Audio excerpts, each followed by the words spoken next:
এবার ফারাক্কা বাঁধের ১০৯টি দরজা খুলে দিল ভারত। ফেনী, কুমিল্লা, নোয়াখালী অঞ্চলের পর এবার বন্যার আশঙ্কায় দেশের উত্তরাঞ্চল। ভারতীয় গণমাধ্যম বলছে, ভারতের বিহার ও ঝাড়খণ্ডের বন্যার জেরে ফারাক্কা ব্যারেজের ১০৯টি গেট খুলে দিয়েছে ভারত।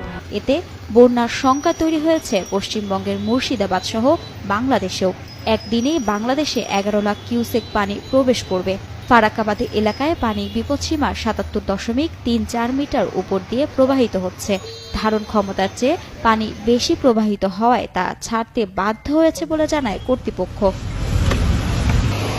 ফারাক্কা হয়ে আসা পানির ঢলে দেশের রাজশাহী, চাঁপাইনবাবগঞ্জ, পাবনা, সিরাজগঞ্জ, কুষ্টিয়া, রাজবাড়ী ও মানিকগঞ্জ সহ আশেপাশের জেলাগুলো প্লাবিত হবে বলে আশঙ্কা করা হচ্ছে। বন্যা পরিস্থিতি ও পাহাড়ি ঢলের বিষয়ে আগে থেকে বাংলাদেশকে তথ্য দেওয়া হচ্ছে।